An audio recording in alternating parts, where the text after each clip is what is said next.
You are listening to This is Oklahoma, hosted by Mike Hearn, telling stories of Oklahomans and those that have made it their home. This podcast is presented by the Oklahoma Hall of Fame, telling Oklahoma stories through its people since 1927. Follow them online at oklahomahof.com and definitely on Instagram at oklahomahof. Let's get into today's episode. What's up, guys? Welcome back to another episode of This is Oklahoma. Mike Hearn here, your host, back with another episode in Oklahoma City today. I guess this one's a little bit about design and real estate and passion and collecting and a lot of other cool stuff. And for people listening and not watching, I'll direct you to the Instagram page of our guest today because it is, well, it's a curated masterpiece. I'm going to call it that. I'm excited. I don't really get to do real estate podcasts that often, but Kenan, my co-host, is with me. You might have known Kenan from some of the videos we've done together. So, Kenan, thanks for coming. Hey, thanks for bringing me on. Excited to have your kind of real estate insight in today's episode because we have Mr. Daniel Barrett Mathis with us from Not a Minimalist Instagram account. Great Instagram name, by the way. Hello. Oh, thank you. Yeah. Well, a what'd you call it? A curated masterpiece. That's kind of a high standard. Well, to live up to. That's also coming from someone who has no idea about this stuff, but I will give it to you, and we can. I'll take it anyway. Yeah. No one will look into my history of who I am, what I do. So, but yeah, thanks for having me in the house. Obviously, you're in a huge process at the moment of renovating your new house, but we have a beautiful wall behind us. Yeah. I think you're probably my first official guest. Yeah, actually, I feel honored. Yeah. I'm 10 months into a renovation. When I bought the house, I kind of told everybody I'm going to be renovating a house for a couple months, and tell my followers I'm going to be moving all my stuff because that's one of the things that people have said over the years is, oh my God, I would hate to move if I were you, and it's proving true. So it's been a slow process. I hate to move, and I have far less stuff than you. Yeah. Yeah, having moving people is great, but when you have the stuff that you have, it's kind of you'd rather do it all yourself, right? Yeah, you said you want to do it all yourself? Yeah, because you just don't trust anybody. Right. Yeah, and that's what I've done so far. Is pretty much everything in here right now I've moved because I want to touch it, and or it was already boxed up. Like the pottery that I'm sitting in front of was actually in storage for quite a few years, and I didn't have it out. So this is kind of a first show that I'm doing of this collection. Yeah. But yeah, it's all the delicate stuff that I need to move myself, or I have all stuff I need to take off the walls myself. So eventually I'll get to the place where I'll bring the movers in and get the heavy things. Right. Was the built-in already here when you moved in? No, this was something we added. Okay. And it's 22 feet wide of built-ins. It's honestly one of the reasons I bought the house is because I could locate a set of built-ins this size, and this was actually a bedroom originally, and I've turned it into a den. Yeah. This house kind of has some idiosyncrasies, we'll say, that needed tweaking. So this was one of the things we did. So yeah, we added the shelves. It looks good. Thank you. Great look. Yeah. Before we dive into the collecting part, what we like to do on this podcast is set some context. Going way back, where did you grow up? And then we'll navigate to how you end up in Oklahoma. Okay. Well, I am a Mississippi native. I grew up there in the northeast part of the state, and that's where most of my family still is. I went to undergrad in Mississippi, and then I started my professional life in marketing, kind of back in the .com boom, and ended up in Dallas. And so I worked in Dallas for a few years, and then decided to go back to law school. And so I went back to Mississippi, went to Ole Miss to law school, and then I ended up back in Dallas as a lawyer. And one of the areas of law that's as popular in Texas, just like it's popular in Oklahoma, is oil and gas law. And so I got into oil and gas law sort of accidentally, and ended up doing a lot of work for a big company that's based in Oklahoma City. And so 10 years ago, I moved in-house with them, and so here I am. Yeah. So this is my 10th year in Oklahoma. A lot's changed in those 10 years in Oklahoma, right? I feel like a lot's changed just in your life. You said you went to college, and then you're like, I'll go back to college. That seems wild. I didn't even make it to my first stint in college. I'm a collector of everything. Degrees. I have 3 degrees. All kinds of things. It seems like I do everything in multiples. But yeah, if you had asked me 10 years ago, if I would ever be living in Oklahoma, I would have said no, probably not. I mean, I had friends from Tulsa, but I had not spent much time in Oklahoma City. And I drove up one weekend when the opportunity arose, and I think I spent 3 hours looking for an apartment and looking at the office where I'd be working, and said, okay, this looks good, I'll do it. And I've been living downtown Oklahoma City for 10 years. I have an apartment there, which on my Instagram, most of my photos are in my apartment. And so that it's at the Montgomery, which is a really great place to live if anybody's looking for something in downtown Oklahoma City. It's in the Arts District, walkable to work. So I've been walking to work for 10 years, and now I'm commuting for the first time, which is still a pretty small commute from where we are. I'm gonna ask a question. Were you a regular at Clarity? I was not a regular. I can't say I was a regular there. I walked by it a lot. I feel like that would be The coffee shop, right? Yeah, the coffee shop. There's literally from the Montgomery. It's like you can probably see. Yeah, no. When it opened, it was really great. And there's so many coffee shops around, and they're great. The only problem is that I tend to like the sort of, I'll call them cheesy coffee drinks that are super sweet, and Clarity's is a little more sophisticated. Yeah. And so you have to be a little more of a coffee flavor connoisseur, I think, for them. Yeah. But that was the only thing that I didn't go in there probably as frequently. Yeah. And you said you moved to Oklahoma City 10 years ago? Mm-hmm. And Oklahoma City 10 years ago is not the same. You were about the same time. I got here August 2011. Yeah. So we kind of had the same. Probably you did too. I got here about 8 years ago, in October of 14, I think. Yeah. But it's wild. Because I don't know, I guess I didn't even think of the context of my own time frame here, but 10 years just seems like a different Oklahoma City than now. Obviously totally. It is, but just drastically different of all. Yeah.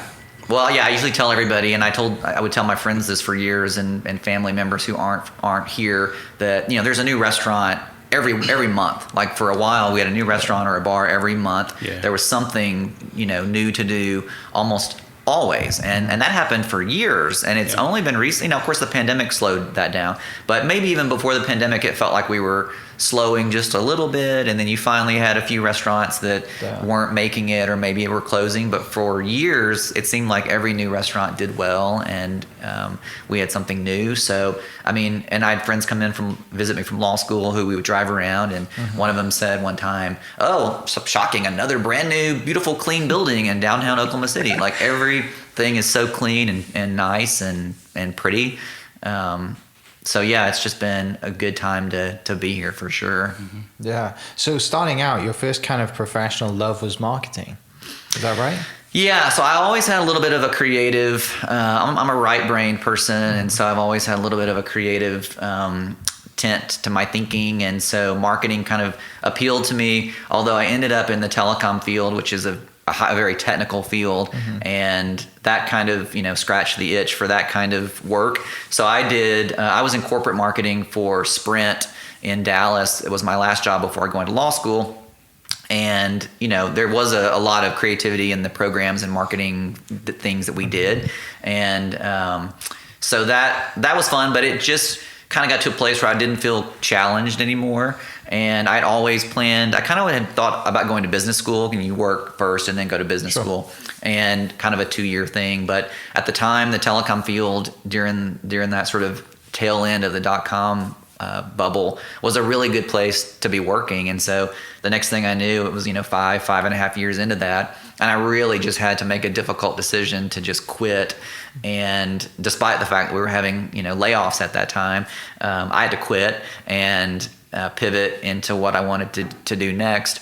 And so then law school wasn't quite what I thought it was going to be. And actually halfway through, I ordered at the time you would still order paper catalogs for graduate schools, and I ordered one for an architecture school. And I had always I drew house plans as a kid and things like that. And so I thought maybe that's where my passion is. But once you get kind of through the first year of law school, you're like, okay, hold on, no, you're not doing that. You're gonna finish this out.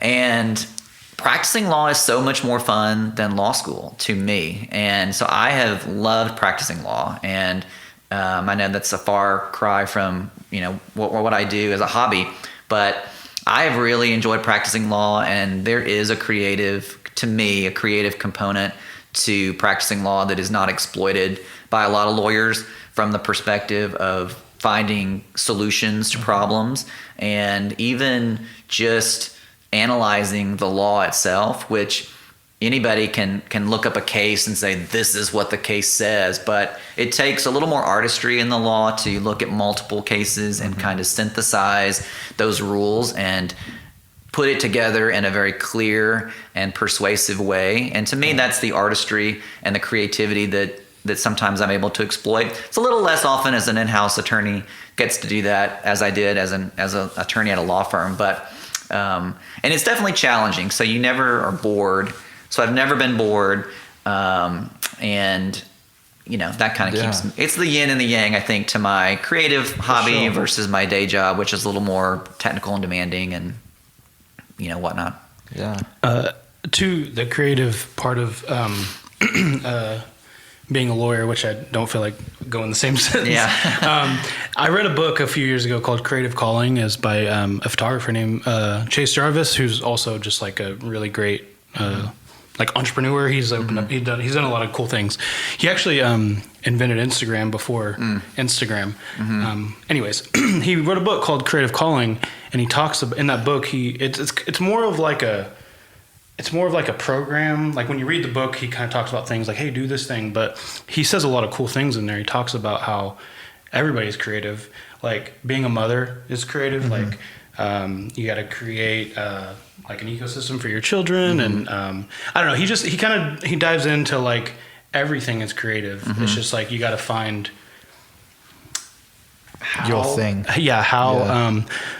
I'm doing a really bad job describing this, but when I read it, I was like, oh my gosh, it really made me look at things a lot differently. And I feel like kind of what you just said, like you kind of found you said your mind is just kind of like tinted in creativity, which I feel that. And so like you being able to find that in something that's not necessarily creative is cool. And I think kind of goes along with what he was kind of talking about in that book. Yeah. So. Why law school? Why when you're in marketing and you're doing, and I know you said your buddies, some of your friends are doing it, but that's a big jump. I mean, not just to go from like marketing to a different industry, but law school is like, I mean, law that's school that's heady intense. stuff. Yeah, it is. I mean, a lot of executives in business positions, have law degrees because it is a really good training ground for thinking and problem solving. And we, when we finished law school, my friends and I were always like, oh my gosh, I'll never be the same again, because law school really does teach you how to think. Aside from just teaching you the law, it really teaches you how to think. You kind of lose your bliss in life because you're always going to be aware of the risks, the legal risks that are associated with anything you do. And we always joke about that. I'm surprised I didn't have you guys sign a release before you came in to my construction zone. But we can go on the record and have you verbally give me a release. Exactly.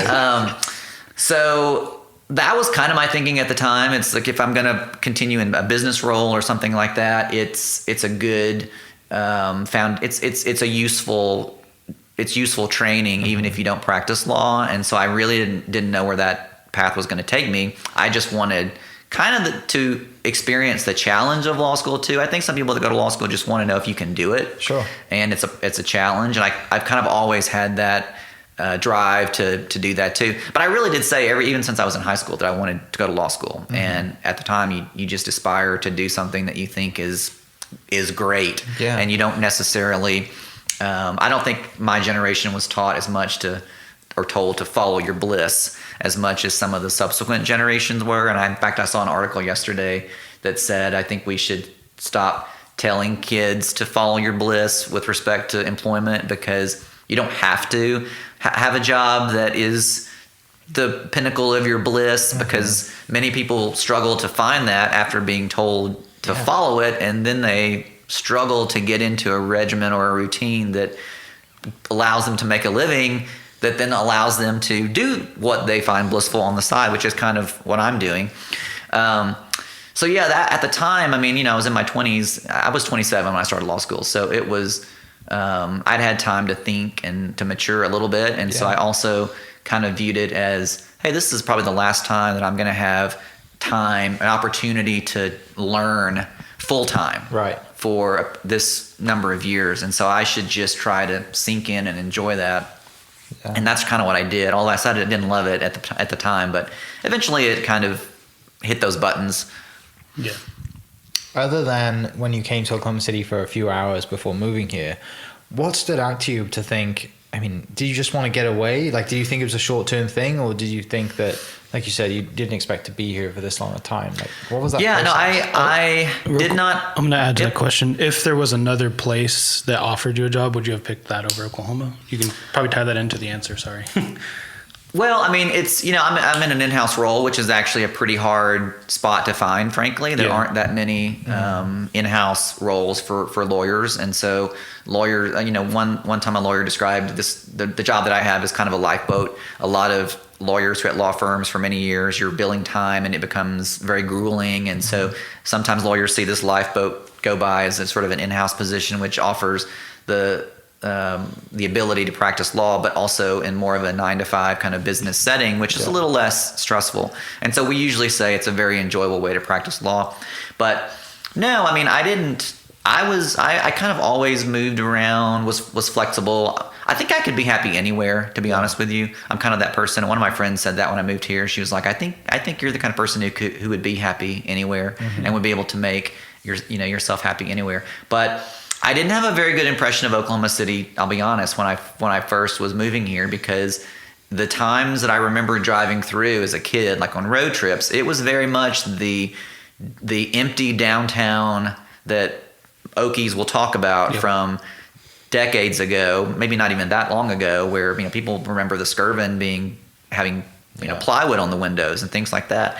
And so that was kind of the memory that I had, but I saw a different city when I moved here. I mean, when I came and got an apartment, and I knew that there was a bit of a renaissance going on, and that it was kind of offered, the best of a lot of worlds. You kind of have, there are jobs here that pay big city salaries, and you have kind of a small town feel. And, sometimes in the urban core, sometimes we joke and say we have a private city. Like, if the commuters who leave during the weekends and things, it's almost like a private city. The traffic isn't bad. You have all of these amenities, new parks. So I'm such an advocate for Oklahoma City, and have been the last few years, and just really have enjoyed living here. So, but I don't know. Yeah, I don't know what I would have done if I had two choices.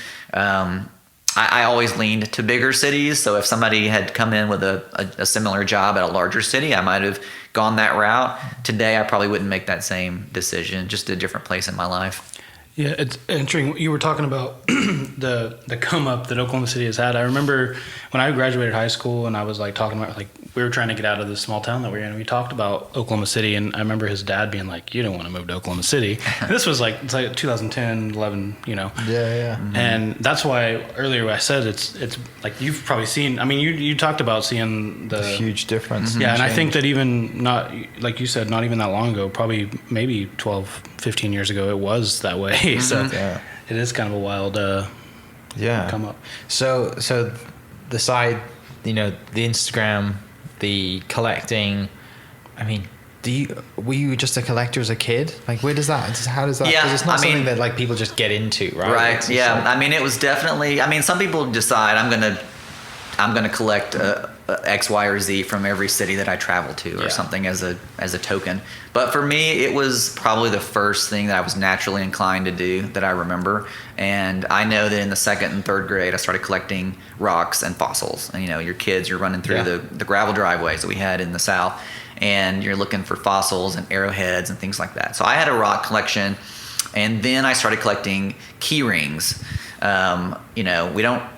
I don't know, they seemed more prevalent at the time, but I started collecting key rings. And so I still have both those collections. I have a collection of key rings and I have a collection of rocks that I started in the second and third grade. And I collected those, into high school, and always had, the inclination to do that. And then it probably stopped, in college when you're busy and you're studying. And so I wasn't necessarily building collections at that time, but that's kind of when I pivoted into kind of vintage and antiques, was kind of in college. My cousin and I were rooming together, and we went to an antique store in Mississippi, and I picked up. I remember a salt and pepper shaker that was vintage, and I still have them. But I also always had this thing where I took care of everything that I had. Like I still have my Matchbox cars that are like brand new. Like I would never, play with them in the dirt. So I always had this thing where I really took care of the things that I had as well. So I have a tendency to accumulate.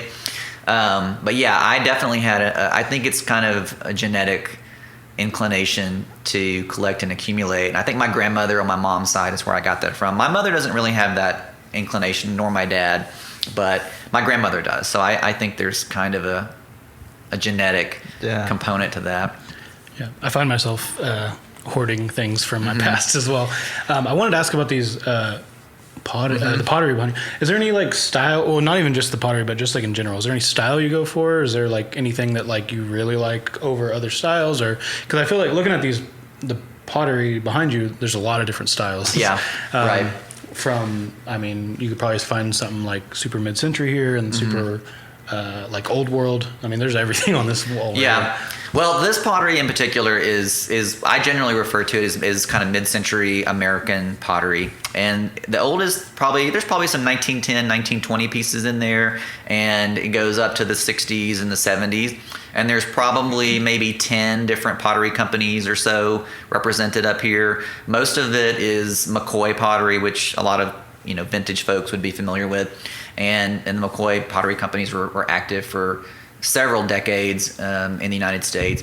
And then there's, just some USA pottery that you really can't tell what manufacturer did it. There's a company called Hager Pottery that was active outside. I think their factory was outside of St. Louis, and they just closed within the last 10 years. So they were active for a long time. And this is a wide array of manufacturers and makers, and I'm not really particular about the maker. I don't have anything contemporary up here, nothing new, so it's kind of all vintage. But I started buying. I don't really know what attracted me to this, other than it was inexpensive at first. When I started this collection 20 years ago, and you could buy pieces for $4 or $5 at antique stores and flea markets, and you still can. It's a little more expensive generally now, and certainly some of these pieces are pretty valuable, in the hundreds of dollars. I saw there's I don't know if the camera's picking that up, but there's a piece above me that has some fins on it. It looks like kind of an Art Deco tall piece that's probably from the 20s, I think, or the 30s. A piece of that sold on eBay recently for about $800. So they're, so some of them are, and just like most antiques, the prices go up and down over time. So that's this collection, and then it just became, I was storing it, and when I would find it, I would purchase it, and I kind of had a mental catalog of what I had, and when I build a collection, I usually buy cheap pieces first, and then if I see that I'm going to have, a pretty extensive collection, then I'll try to fill in with some more, marquee pieces or rare pieces, which are more expensive. My recommendation is to never start a collection by buying the most expensive piece first, because you don't know if you're going to continue. But if you want to fill your collection out after you have spent time getting sort of the volume that you need to make a statement, then it's kind of nice to add some more expensive pieces, and that's what I did here. Yeah. And then you ask about my overall sort of aesthetic. I have to say it's eclectic. It's kind of it's a little bit of an overused term, but it certainly describes what I do. I do have a lot of vintage and antique pieces, although I do like some contemporary pieces too. I'm sitting on a brand new sofa. This is from Jonathan Adler, which is pretty well-known designer. He's a potter as well, but dabbles in furnishings and lamps. So it's definitely a mix. There's some Southwest influence because we're in Oklahoma, and I love to go to Santa Fe, and so I kind of got into kind of the Killam rugs and I have some Navajo weavings and some silver and turquoise pieces. So there's kind of an earthy, I think, thread to some of my to my aesthetic. I like taxidermy. I'm not a hunter, but I like taxidermy. I like natural pieces. So that's kind of and then I have kind of a signature orange color that kind of dominates my spaces too. That if you look at my Instagram, you can kind of see that weaving through. So I'm interested in, because my big side of things is the social media part and creating a community through social media, and there's so many benefits from that. But for you, like, where does that kind of blogging, writing, taking photos, and showing off your pieces start? Like, what's the time period that starts for you? Yeah, I think I'm maybe in the 4th year of doing that. I obviously was on Instagram for a while and I had a personal account, and decided I thought it'd be fun to kind of start sharing my hobby and to find other sort of like-minded people. But I didn't want to do that on my personal account because I didn't want to force feed this to my friends who don't care about all of the stupid collections that that I've got. And so I thought about it, and I was a little bit, there was some thought behind my account, which it's a little bit tongue-in-cheek with my handle, Not a Minimalist. And I guess my marketing background kicked in a little bit, because it's like, well, you want something that rolls off the tongue, you want something that's easy to spell, easy to remember. I don't want any periods in it, I don't want any underscores in it, and that was to me a little bit of a common sense kind of thing, and it kind of just kind of took on a life of its own.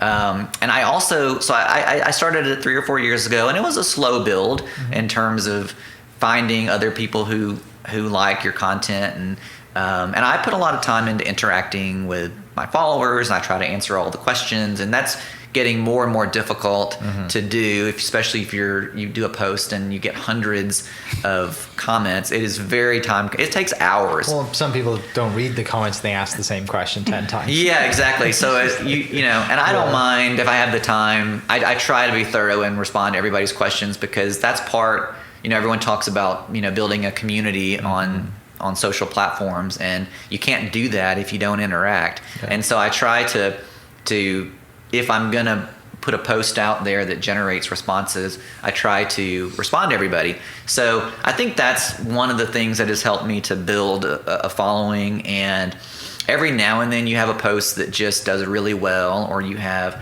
accounts that find your content that are bigger and share your content. And of course, I ended up getting asked to have magazine photo shoots in my apartment all from Instagram. It was all from Instagram. And that generates followers. I mean, things like this. I've been on a couple of podcasts. I've done interviews with like Annie Sloan, who's the chalk paint lady that people might know of. I mean, she's a fairly well-known person. Melissa McCarthy started following my account. I was like, what in the world? I mean, I had to look at it twice. Famous. Yeah, it's like, people find your stuff, and it's really amazing. And it definitely kind of took on a life of its own, and a little more than I anticipated. But and everyone assumes that it's a business. It's really not. I mean, I don't have a business. I'm really not making money from it per se. I mean, I've had a few collaborations that I've done that are very select, because number one, I don't have time to do it. Number two, I really don't need to make money from this, and at this moment, and it is more just for fun for me. And so I don't want to never wanted to get it to a place where it wasn't fun for me. And if that's with vintage and stuff, a lot of people turn their hobbies into businesses, and then it's no longer fun. It's commercialized and it's a job. Yeah. And so that but who knows where it will go. And I'm not saying that's never, sometimes you need to generate revenue from things. And so it could go to that place, but that was really not my objective. It was more of just building a little bit of a brand, I guess, which is kind of what I've done. Yeah. Well, and it's fun to do, especially if you're not, if it's not, because it's a hobby, you don't have to stick to a posting schedule. You don't have to think, I have to post this all the time. I have to write this blog. I've got to stage this and take this photo. It's just, this is what I've collected this weekend. This is something I'm adding in. This is something I didn't add in. Here's why. Like, you just kind of do it so organically and fun, and then that's such an easier way for people to follow you, because they're not being sold to. Right. They're not like, and if it does come to a point where you have a link in your website that says, I don't know, it could be an ebook, or it could be, I can advise, whatever it is, advising, consulting on anything, then great. But I get the sense you're never going to be throwing that in someone's face, right? It's just cool and fun to do. I mean, I get a lot of requests to do paid collaborations and posts, and they're not things usually that I want to do. It's not content that is on brand for my audience. It just feels disingenuous.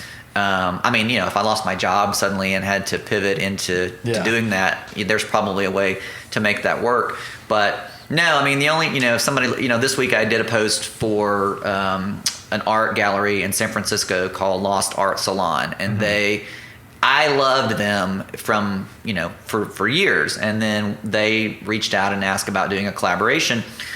You were like, yes. And I was like, absolutely, because I love your stuff. And in fact, I had commented on one of their pictures, I want all of it, something that they posted. And they said, well, we can probably make that happen. And so. Really? That's a good thing? Yeah. And so we started, and it's a kind of a several month long collaboration where I think it feels really genuine because it is. And I love their art. I'll give them, giving them a free shout out now, but they have a really interesting concept where they go and source. It's called Lost Art Salon. So lost art. So they're looking for artists that were kind of overlooked or ignored by the art community. And I'm certainly not an art aficionado by any means. I just like what I like. And so that's an interesting story where they find families and they go into basements and attics and someone has passed away and left a lot of art. And they curate it and find an audience for it. And so you get cool vintage art as well as the stories behind the artists. So that felt very genuine and a good fit for me, and I think has been an effect, has shown because they've enjoyed it too. So and it's brought a lot of people who have a similar interest as I do to their business. Yeah, it's really neat when you find someone who you've already followed for a while and you love what they do, and they're like, we'd love to work together. And oh my gosh, yes, let's figure this out. And to that point of being long term, it's a much easier, even if it, sometimes when people reach out and you're just like, they just want one thing here and there, they want that quick kind of follow a hit, don't they? I'd rather do the long term thing because it feels more organic. Yeah. Right? And then the following gets used to seeing them and gets more, I've aligned with these people. We're doing this together rather than here's a giveaway. So it is a lot of fun though. What I'm interested in, what was kind of like that first time that somebody reached out and you were like, oh my gosh, people actually care about what I'm doing right now. Was it like a magazine? Was it an interview? What was that first kind of? Yeah, it probably was. It was maybe a magazine. Yeah, I mean, probably the first where I was like, oh man, it was a print magazine. It was called Flea Market Style. It's been in and out of publication. Print publications are all struggling. And I was on a vacation and I got a DM from somebody related to that magazine, and it was like, oh my gosh. And then you're just, so that was the first time. So I was going to pivot into kind of that experience, but the first time having a magazine come to your house, if you're a little OCD like I am and you're kind of a perfectionist, it is a lot of work. I let you guys in despite the mayhem that's going on. and we're, we have a fixed backdrop. Still looks cool in here. We have a fixed backdrop, but that was the first time. And then I spent, I kind of killed myself for 2 months trying to perfect, my apartment. Yeah. And before they came. So it was even better than what they had seen, when in the shots that I shared on Instagram. So that was the first one, and then from there it's just like every few months I get a ping from somebody like that wanting to do something, and so it's fun. It snowballs right from there. You get one or two, and then people start reaching out, and then locally people start realizing. And some of the stuff that I've kind of spoken to people who do similar things to you, it's like not generally. More cases than not, local people don't really know first, right? It's like someone from out of town realizes it, thankfully, to Instagram and the reach of it or other social media platforms, and then then someone locally sees it, kind of like what I did. I mean, I saw it because someone had shared it. I was like, I think you might have sent me one of the photos that you have with just all the frames in the background. Yeah, I think I've saved it. I'm like, I want my office wall to look like that. And now there's big commercial companies that will quote put that together for you and just send you the frames, right? But you've just done it in a way that's kind of just curated, organic, and a skill that not a lot of people have, which... thanks. It's really cool. I mean, you forget. I mean, it's, like the expression, you live in the chicken coop, you don't smell the smell. Well, I live in this, so I forget that what I do is different. And, a lot of people collect, but they don't necessarily display it the way that I do.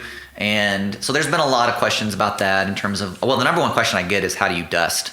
And that is a question I would like to know. And it's just like, there's just going to be some dust. Yeah. There's going to be some dust, number one. I wish my mom would listen to that. Number two is there's no easy way. I just do it. And for the most part, it is me that does it. Now here in the house, I'm moving, into 4 or 5 times the square footage that I have in the apartment.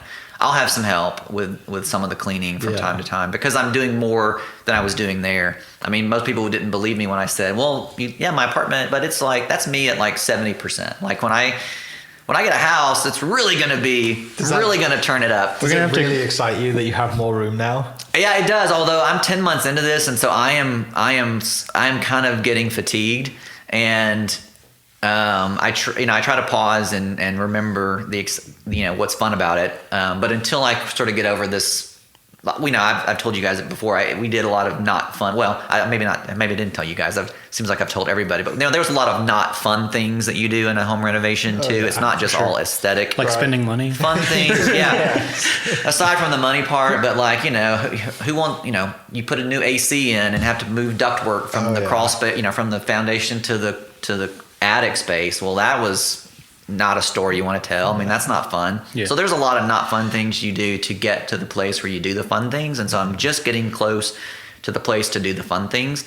But yeah, I am excited. I mean, this was, I envisioned this wall of pottery for years. Yeah. And so I was committed to this collection, as I am most of my collections, but it's not an instant thing. And I couldn't go out. It would be difficult to replicate this quickly. I mean, you could probably go onto eBay and scoop up hundreds and hundreds of pieces of pottery, but it wouldn't be cheap. That's the beauty in it, though, right? Because at the time you're collecting these things, you're like, one day this is going to look so good on a wall. Yeah. One day I'm going to buy a house with a 22 foot space that I can fill this in, and then if I don't have a shelf, I'm going to build a shelf for it. Mm-hmm. And like you said, over the years, and that's when you look at this piece on the wall, you have all those awesome memories of like, it took me a while to build this, and there's something cool about that, right? It's not just it's very gratifying. It's almost surreal because I've talked about it for so long, and even some of my close friends will come in like, I can't believe you finally have this pottery in a wall. Like, you've talked about this for so long,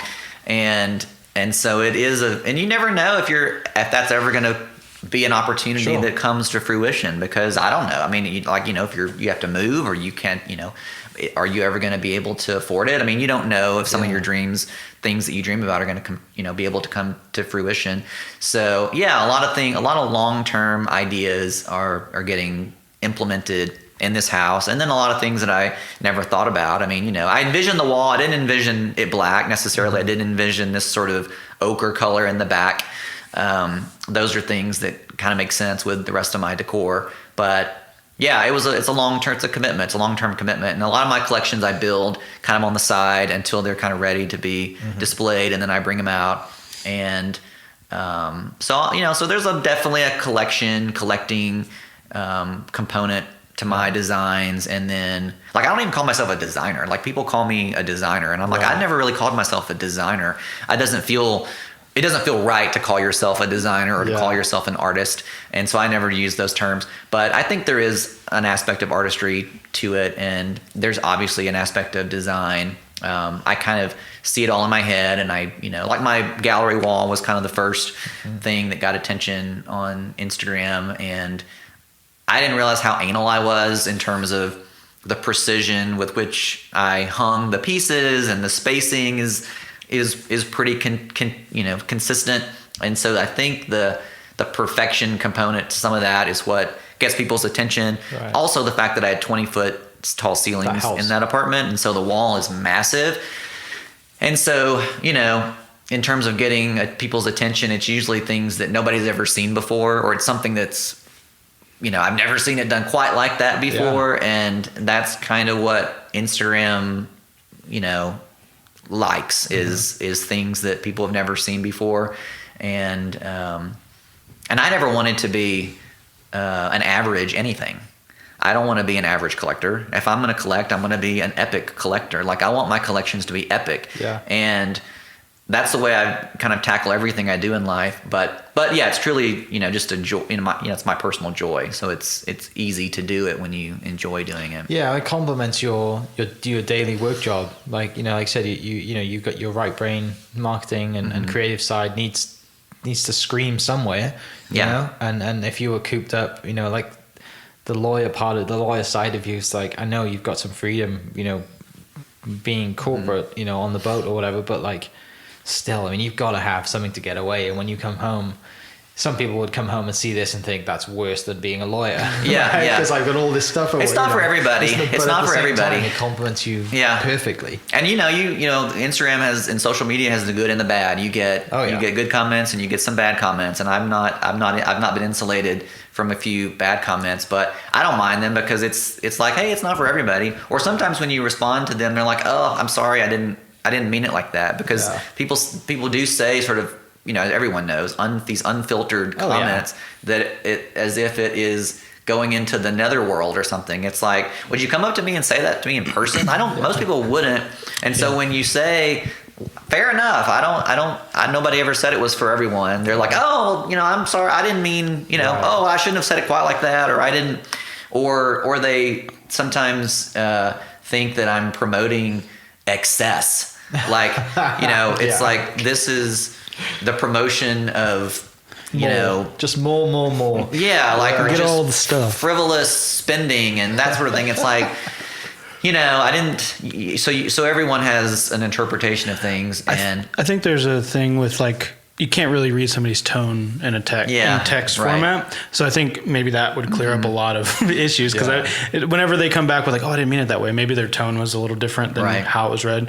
But also at the same time, I do feel like it's not really, this is something I struggle with sometimes in my own self, is like, it's not really my responsibility how somebody else receives your thing. Like, it's not your responsibility to nurture somebody who doesn't like your pottery wall. Sure. It's your pottery wall. Yeah.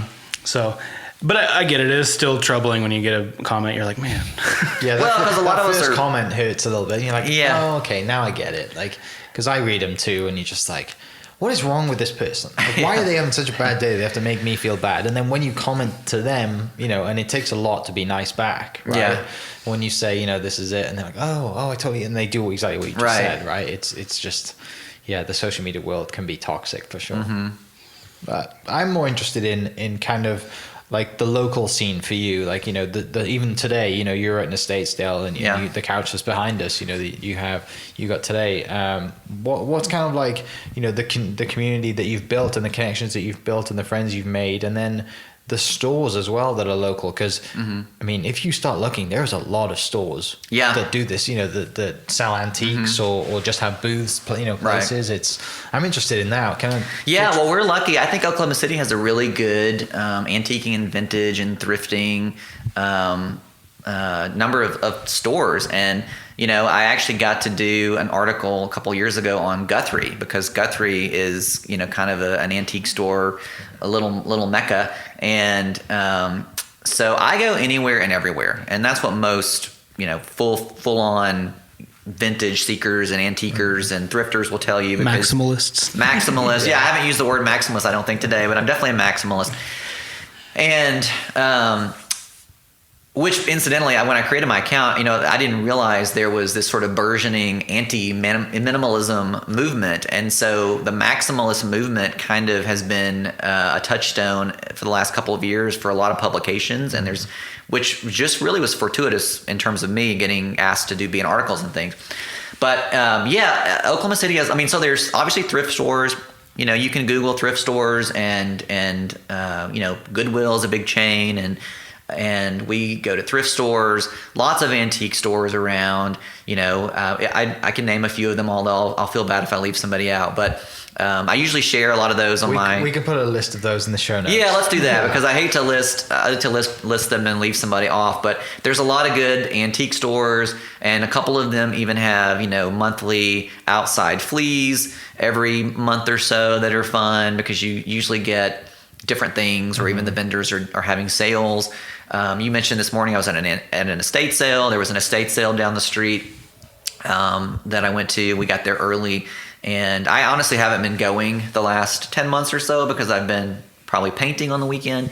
And so it was a fun, but there was something I saw in the picture that I wanted. And so we got there early. You get there early, you put your name on the list, you get a number, then you get to go in that sequence for some of the estate sales that are.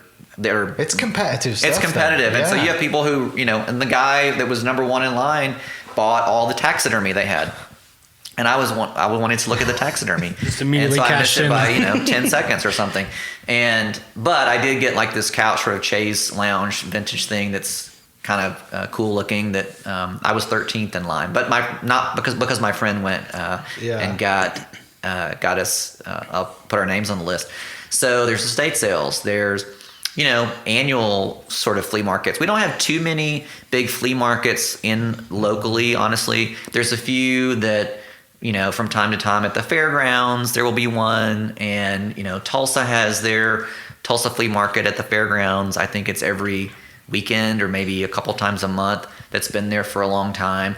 But we don't have a ton of flea markets in Oklahoma, really. Is there an opportunity there to start one? Maybe. I mean, as I said, there's a couple of sales. There's a business there. Yeah, I mean, if it was, there's like a swap meet that's east of town, but there's, like outside of Dallas has, Canton First Monday, which is a giant flea market. Right. But in terms of like a really curated collection of vendors who come in, it would be almost like an arts fest for vintage dealers. There's really not one of those. That would be cool per se, and I would love to go to that. Yeah, it's kind of big and bustling, but we do have a lot of estate sales that are, to me, good. I mean, I have found some things that I had looked for years. I found in Oklahoma City. And most of my stuff lately does come from Oklahoma City, so there's a lot of inventory here. And then some of the, like I said, Guthrie and other places. I love that one. Oh yeah, just scrolling your Instagram, yeah. Well, like so that was one of the things that I resisted collecting. So we're looking at a photo of I'll put it over the video plates. if you're watching the video. You can see. Well, if anybody goes to estate sales, you almost always see these vintage tourist plates that people would pick up on road trips, and they're kitschy and not particularly attractive, and not particularly valuable. But something about the put in a large group, I just thought it was made a fun, image. Yeah, and definitely. Yeah, and so I finally broke the seal on collecting those, and went to a couple of estate sales here in town, and one of them on the 75% off day had a stack of like 20 plates, and I'll take it. She was like, "You can have all those for $5 or something," and I was like, "Okay, if you're gonna force, I guess I'm starting a new collection." And I literally went to this next estate sale, and they had another stack of 10 or 15. So in one weekend, I think I had 40 or 50 of those, and then now I'm in for a penny, I'm in for a pound. So now it's like it's on. So I'm gonna build it, and I get different shapes and different sizes, and then I started focusing on kind of Oklahoma ones, which with most tourist items you have a hard time finding them locally. The chest that you have, did you put the Woods Oklahoma on the chest that you have, or is that? No, that was on there. Yeah, that's really neat. I love that. Yeah, and that was from somewhere out of town. Because usually, if you grew up in Oklahoma, if you're from Oklahoma City, you're going to go and bring back tourist items from other locations. So usually to find Oklahoma items, you have to go somewhere else, because we don't, locals don't necessarily want tourist items from their own city. So so that turned into like a photo that Country Living used in one of their magazines, and I recently shipped them some plates, about 50 plates, to their studio to photograph, that are supposed to be in the summer, one of their summer issues. That's really cool to have like that connection and that kind of relationship with Country Living and Pioneer and just all of the cool stuff that I don't know, it's kind of reaffirming stuff of you're doing the right thing, right? When people come to you, and especially when it's not a business, it's just a hobby for you. It makes you feel good. Yeah, no, it's been fun. Yeah, it's because they've asked 2 or 3 times for different things, and a couple of magazines have done that, and sometimes I just can't bear to ship some things that are too fragile or would be difficult to replace, but some things are easy to do. And then they can photograph them in their studio. But yeah, it is. It's fun. Yeah. Finishing up, what if you were to make this a business? If there comes a day where you think, you know what, I'm done with the lawyer stuff now. What direction would you take it in? Would you kind of, I mean, now that you have, a house over, 4 times the size that you did have, would you have, like an art gallery or your own space? I mean, a coffee shop with all this stuff in, like kind of what Your own flea market. Your own flea market, yeah. What would be kind of like the, no money, no questions asked, like this is what I would do? Well, that's a good question. I probably would be more inclined to like try and sort of reproduce the aesthetic in kind of a new way with new merchandise, or kind of replicate the look in more of a mass market kind of way, that where people could get the aesthetic, and that they, because I do get asked a lot, can you make me a wall like that? Can you? It's really impossible to do it quickly because of the difficulty in sourcing all of things that you would need. So it would probably be something like that, where I try to take the brand and create homewares that are kind of reminiscent of what I do. So I shot for some local interior designers recently, actually last year, and they had a wall that it was just a bunch of like portraits of faces, like old, new. There was just like different shapes, different sizes. I'm like, how long did it take you guys to find these 10 pieces? Probably a long time. Yeah. Well, I know we're getting close to the end, but I have to mention this. One of my collections is in my Instagram feed. There's a wall of very brightly colored portraits, and they're all kind of from the 80s. And they were painted by a gentleman, an Oklahoma man named Claire Seglum. He was in his 90s when he passed away a couple of years ago. And a friend who I only knew through Instagram, and we've met in person since then, but she messaged me this was during the pandemic. So it was in 2020, kind of, I think in the summer of 2020, and it might have been 21, but I think it was in the summer of 2020. But anyway, she messaged me on Instagram, and she was like, hey, I was just at an estate sale, and they had all of these portraits, and I know you like old portraits. And she sent me a couple of snapshots. And I think my body like levitated off the couch at that moment, and I flew. It was on a Friday afternoon. It was at about 4:00, and I think they closed at 5. And I live in downtown Oklahoma City, and the sale was in Midwest City. And so I got there like 4:30. At that time, I was wearing like 2 masks because I was like scared to like, go anywhere. Yeah. And I even forgot one of my masks, and I was like, I'm just going to risk it. Risk COVID for the collection. I'm just gonna risk it. And so I get in there, and in like 20 minutes, I picked up 50 of these really amazing, colorful portraits that he had painted. And he was a prolific, amateur artist. He had landscapes and all kinds of things, and the portraits were my favorite. And then I brought them back, and I posted on Instagram. I went into an empty apartment in my building. They let me spread them out on the floor. Got my ladder, and I took this really, a picture of all of these portraits. And all of a sudden, it just kind of became a thing. And the next day, like dozens of people, went to the sale and bought all of his art. That's awesome. There was somebody from designer from California who was like, DMing the estate sale company. I think they had to take it. I think they had to make an Instagram, right then, because people were trying to get in touch with him. That's brilliant. And so it became a whole weekend thing. And then his daughters got caught wind of me sharing his photos and contacted me on Facebook, and were sharing stories about it. And they were moved that people loved his art so much. And so that to me was like, that was the fun of this kind of thing, where you do find people who love the things that people made and can preserve them. And they even had thought, we thought people would just buy them and paint over them because that's what you could do. It's your prerogative. And they had really never seen all of his portraits together.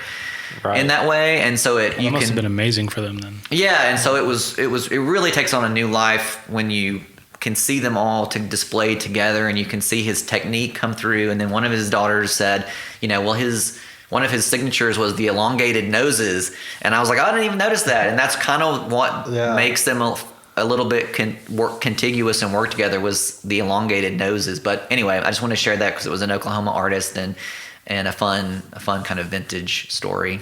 Well, Daniel, thanks so much for having us in this. No problem. I know it's unfinished. I know your OCD is probably saying, why are you guys here right now? But this back wall looks amazing.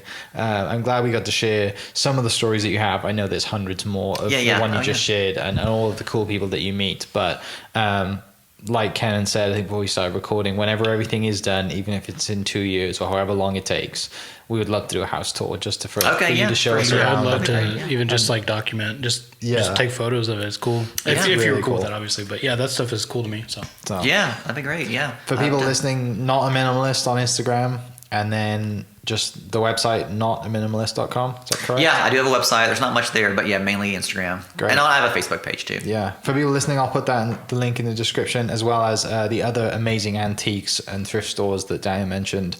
We'll put a list of those in the description as well. So if you feel inclined to go thrifting or collecting, or just want to get out of the house, or you just want to live vicariously, Yeah, go check out the Instagram. If you want to see it and not have to dust, definitely. Just look at my stuff. Yes, no dust.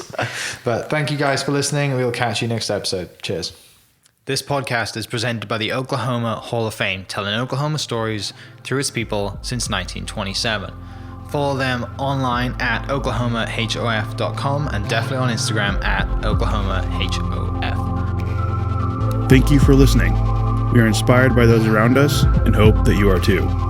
Make sure you subscribe to this podcast on your favorite podcast platform and leave us a review so we can keep telling your stories. For more great Oklahoma content, follow This Is Oklahoma on Facebook and Instagram.